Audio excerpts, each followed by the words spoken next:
Ya, assalamualaikum warahmatullahi wabarakatuh. Waalaikumsalam warahmatullahi wabarakatuh. Selamat pagi Bu Nani. Selamat pagi. Mohon maaf mengganggu waktunya Bu. Mangga. Apa Bu Nani bersedia untuk diwawancara? Insya Allah siap. Pasti. Jadi berikut ini akan ada sebuah kasus yang akan saya bacakan. Nah, nanti akan ada pertanyaan-pertanyaan bagaimana sih sikap Bu Nani menghadapi situasi tersebut. Iya, siap. Ibu Tati adalah guru kelas 5 yang merupakan rekan kerja Anda, yang mana sama-sama mengajar kelas 5 yang kelasnya paralel. Ruangan kelas Ibu Tati pun persis di sebelah ruangan kelas Anda. Ibu Tati terkenal sangat disiplin dan cenderung tanda kutip galak. Pada sisi lain, Ibu Tati juga pekerja keras dan murid-muridnya pun selalu mendapatkan nilai-nilai yang sangat baik. Sebagian murid-murid sangat takut kepada Ibu Tati dan sebagian lain bisa menyesuaikan diri. Kepala sekolah Anda dan orang tua murid juga sangat menghargai Ibu Tati. Suatu hari, Anda mendengar tangisan seorang murid dan pergi keluar untuk melihat asal suara tangisan tersebut. Anda melihat seorang murid perempuan kelas 5 sedang berlutut di atas bebatuan sekolah yang sangat panas hari itu, menghadap di depan pintu kelas Ibu Tati. Anda melihat Ibu Tati tampak tidak menghiraukan suara tangisan muridnya dan tetap mengajar seperti biasa. Namun Anda bisa melihat bahwa beberapa murid di kelas Ibu Tati mencoba untuk mencuri pandangan keluar kelas, melihat temannya yang sedang menangis dan berlutut di terik matahari. Apa yang harus Anda lakukan? Apakah guru lain dapat menginterupsi di mana saat itu ada guru lain yang memiliki wewenang atas kelas yang dipimpinnya? Dalam kondisi ini, apa yang bisa Anda lakukan? Dapatkah Anda menginterupsi mengapa dan bagaimana? Pertanyaan pertama, saya ingin bertanya sama Ibu. Kira-kira keputusan seperti apa yang akan diambil untuk menangani kasus di atas?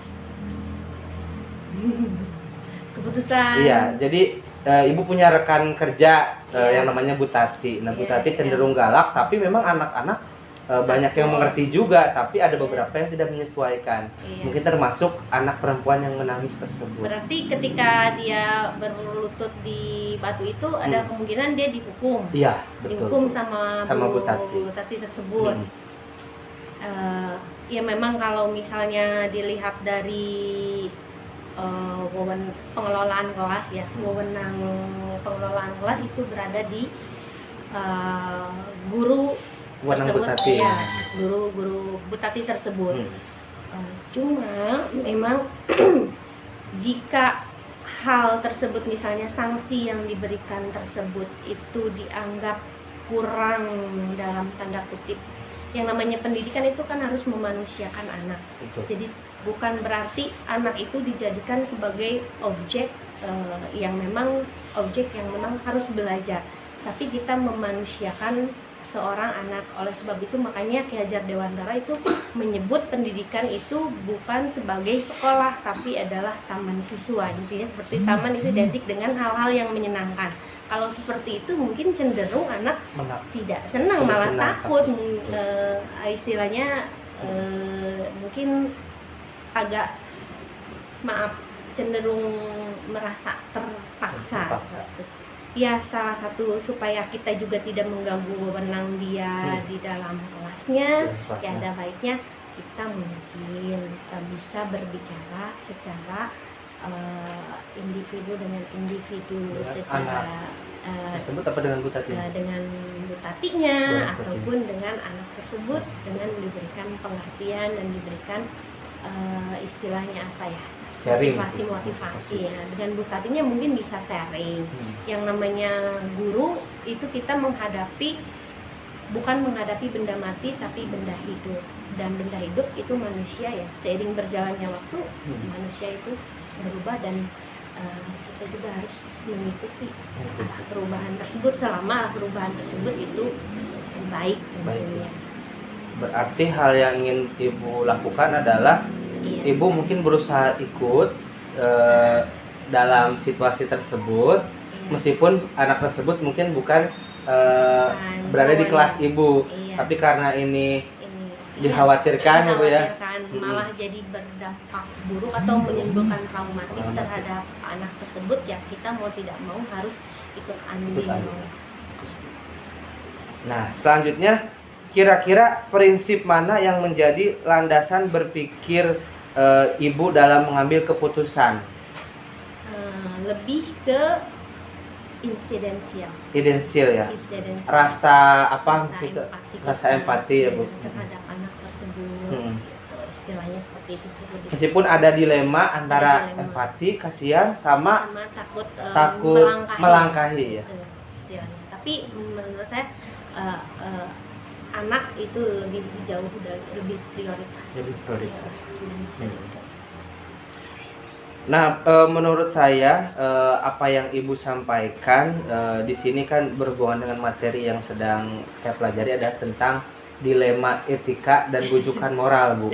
Jadi kadang kita berada di situasi yang dua-duanya itu bingung gitu, kita harus Iya, mengambil betul. yang mana. Nah, Sering terjadi. sering terjadi. Dan menurut saya apa yang Ibu sampaikan tepat Bu, karena bagaimanapun ini berhubungannya mungkin dengan ya tadi ya, jangka panjang, Iya, jangka traumatis panjang, gitu ya. Nah, paling mungkin itu saja Bu untuk wawancara hari ini. Saya ucapkan terima kasih banyak karena Ibu sudah mau diwawancara. Mungkin ada tambahan Bu mengenai kasus ini menurut Ibu? Ya, kasus ini memang sebenarnya banyak sekali terjadi ya. Maksudnya bukan banyak sekali terjadi, sering terjadi, dan kadang kita ya itu dia dilema, canggung takutnya melangkahi atau misalnya istilahnya terlalu ikut campur dan lain sebagainya. Tapi istilahnya sebisa mungkin ya kita mendahulukan yang namanya si perkembangan psikologis si anaknya tersebut. Dan banyak sekali kasus yang terjadi, banyak kasus yang cenderung ketika si guru, ada beberapa kasus kan guru yang melakukan pelecehan terhadap muridnya, mungkin salah satunya di antaranya mungkin orang-orang guru-guru terdekatnya cuek tahu tapi ya begitu ya, karena takut melangkahi atau apa, jadi ada proses pembiaran. Jangan sampai itu. Baik Bu Dani, nuhun pisan, terima kasih banyak atas waktunya. Semoga sharing ini bermanfaat juga untuk saya ke depannya ketika berada di situasi yang dilema lah gitu ya. dilematis. Nuhun Bu, wassalamualaikum warahmatullahi wabarakatuh. Waalaikumsalam warahmatullahi wabarakatuh. Sudah. Hah?